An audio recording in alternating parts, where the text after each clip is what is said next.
Hola, ¿qué tal están? Creatividad, filosofía y arte. Ciertamente la creatividad es algo importante en el ámbito de la filosofía y en el ámbito también de cualquier disciplina, ciencia, conocimiento o actividad artística en general.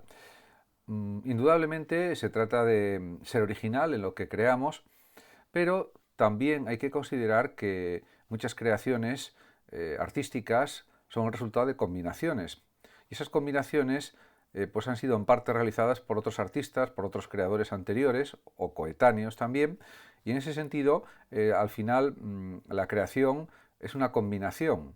Son formas de combinación de materiales, de realidades, de símbolos, de significados, etcétera. Por tanto, es importante trabajar la imaginación creativa y también es esencial desarrollar nuestros talentos, pero también hay que reconocer que esos talentos mejoran con el estudio, con la práctica sobre todo. Además, también se pueden probar nuevas respuestas para mejorar en el campo del arte, de la filosofía, de la literatura, de la pintura, de la escultura, de la arquitectura, de la música, etcétera, etcétera. Incluso, grandes jugadores de ajedrez han reconocido, por ejemplo, como es el caso de Raúl Capablanca, que se aprende más de una derrota que de 100 victorias, dijo el propio José Raúl Capablanca, que llegó a ser campeón del mundo de ajedrez. Y es verdad, porque no solo se aprende del éxito, también se aprende de los fracasos, que al final son peldaños para conseguir el éxito. En cuanto a las fases del proceso creativo, son muy conocidas las frases que enunció el psicólogo Graham Wallace, que murió en 1932, y que señaló que había unas 6 fases del proceso creativo, que pueden entenderse en distinto orden a cómo se exponen generalmente, pero en principio sería, en primer lugar, un proceso de preparación que supone la selección e identificación del objetivo sobre el que vamos a trabajar y la recopilación de documentación o información relacionada con dicho objetivo. En segundo lugar, podemos hablar de la generación, pues realmente es buscar alternativas sobre el tema de forma consciente. En tercer lugar, podríamos hablar de la incubación, que es la fase de descanso ficticio en la que no se está trabajando, pero inconscientemente sí se está trabajando. Y funciona esta incubación cuando estamos muy motivados en la cuestión que queremos realizar o resolver o elaborar. En cuarto lugar, se puede hablar de la iluminación, el instante en que nos llega pues, una especie de inspiración que según la mitología antigua era causa de las musas, de la mitología griega antigua, y que a menudo esa inspiración aparece en el momento menos pensado y en ese sentido pues es algo que surge de esa forma. En quinto lugar, se puede hablar de la evaluación, es la etapa en la que verificamos si esa idea que nos parece fantástica realmente es valiosa o no lo es. Y en sexto lugar está lo que podemos llamar la elaboración, un trabajo para desarrollar la idea de la mejor forma posible, etcétera. Podemos decir que la filosofía también es una expresión artística. Así lo reconoce, por ejemplo, un filósofo de la talla de Daniel Innerarity en su libro La filosofía como una de las bellas artes, por ejemplo, y lo han reconocido así también otros filósofos. Podemos también pensar en la filosofía y la literatura. En la literatura, se trabaja el lenguaje, se trabaja el estilo, y eso ya supone también pues, una preocupación estética, porque las páginas estén bien escritas, con un lenguaje bello, un lenguaje que se pueda entender, o como mínimo un lenguaje riguroso y preciso, lo más posible. Y, por ejemplo, los ensayos son la forma literaria más empleada por los filósofos para comunicar sus teorías. Este tipo de escrito, el ensayo, es más extenso que un artículo y más breve que un tratado, y el autor se centra sobre todo en un problema concreto, la libertad, la justicia, las formas de conocimiento, etcétera, etcétera. Y normalmente pues trata de explicar las principales concepciones que se han dado sobre el mismo tema, para a continuación explicar por qué tales propuestas parecen insuficientes y después a continuación ofrecer unas respuestas propias del autor, del filósofo. En el ensayo diríamos que la exposición original del autor tiene que estar muy bien argumentada para convencernos de su acierto, Y también es verdad que hay otro tipo de estilo filosófico, como son por ejemplo los diálogos, utilizados especialmente por Platón y por otros filósofos. Los aforismos, por ejemplo, podemos hablar de los de Heráclito o de Nietzsche, frases o párrafos breves en los que tiene un gran peso la imagen poética. También están, por ejemplo, las piezas teatrales de Sartre o los poemas de María Zambrano, que también son símbolos o ejemplos representativos de distintos estilos en filosofía. Son textos filosóficos y a la vez son obras de gran valor literario y artístico, podríamos decir, porque al fin y al cabo los escritores también al escribir realizan arte, expresan arte.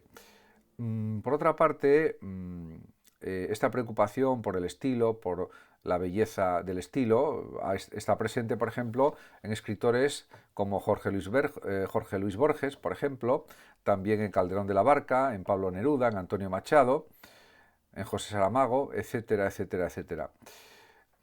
Incluso podemos pensar, por ejemplo, también en Humberto Eco, un grandísimo escritor también, y que se preocupa también por la cuestión estética de su obra, de sus escritos, de sus libros, etcétera.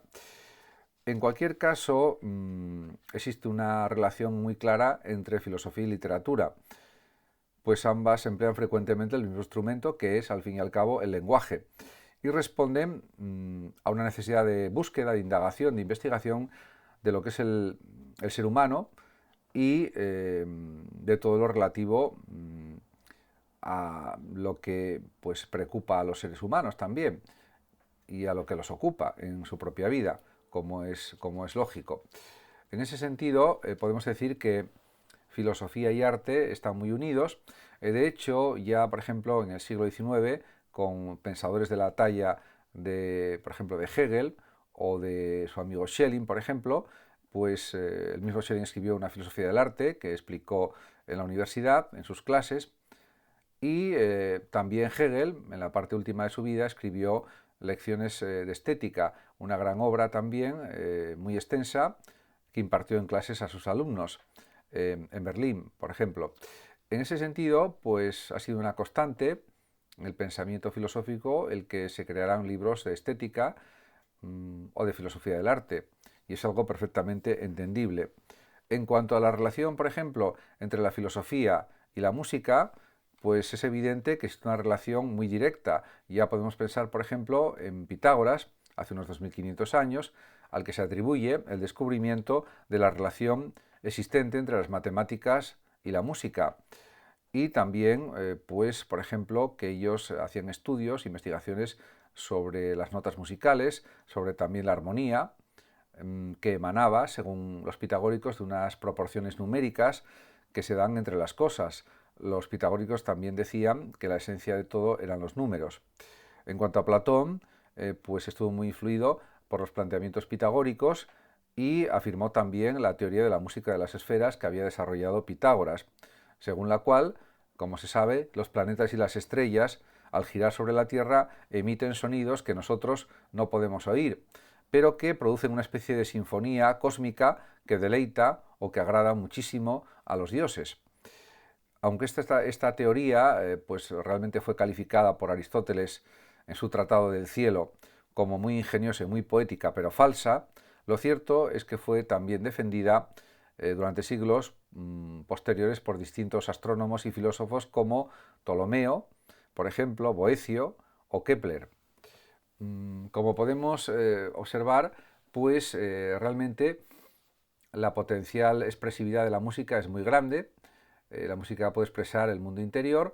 Yo diría que es el arte que más nos conmueve, la música, diría, incluso más que el cine, que es el séptimo arte, según las clasificaciones habituales. Y la música, ya decía Beethoven, que es una revelación más alta incluso que ninguna filosofía, llega a decir. Esto sería discutible porque también las teorías filosóficas, las abstracciones filosóficas son realmente muy elevadas, yo diría que más elevadas que la propia música. Lo que sucede es que la música impresiona nuestros sentidos, impresiona nuestro corazón, nuestro cerebro, de una manera más directa que la propia filosofía. Pero en ese sentido también hay que decir que existe filosofía de la música y que grandes pensadores, como por ejemplo Gustavo Bueno, han dedicado escritos y tratados y también lecciones a explicar lo que es la filosofía de la música. Por tanto, diríamos que podríamos pensar o reconocer a la música como la forma más elevada del arte, ya que constituye una vía de acceso hacia el conocimiento de las verdades más profundas, aquellas que se encuentran, podríamos decir, más allá de las propias palabras. Por supuesto, también considerando el extraordinario valor de la pintura, de la escultura, de la arquitectura y de otras artes. Por ello, según un gran filósofo como Schopenhauer, y son palabras del propio filósofo alemán, la música puede ser comparada con una lengua universal, cuya cualidad y elocuencia supera con mucho a todos los idiomas. En efecto, tiene razón Schopenhauer. Ya en el siglo XX pues hay un filósofo como es Theodor Adorno, que elaboró pues unas grandes reflexiones teóricas sobre la música y pues Adorno se sitúa, podríamos decir, en una perspectiva crítica hacia lo que considera excesos del romanticismo.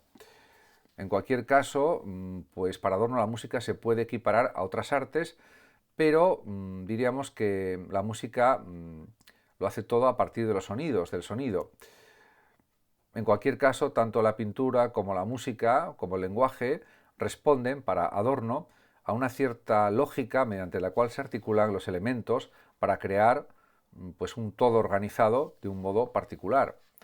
En ese sentido, también hay que valorar la importancia de la música en la educación, porque, por ejemplo, es evidente que en el modelo de Estado que Platón ideó en su obra La República, se refirió a la música como una de las materias de estudio obligado para todos los niños y niñas, pues así como la gimnasia servía para mantener el cuerpo sano, ya que enseñaba a disciplinar las pasiones y los instintos, Platón entendía que la música era especialmente indicada para fomentar un alma sensible hacia las emociones nobles. Esto concordaba perfectamente con su idealismo, con su mundo inteligible, etc.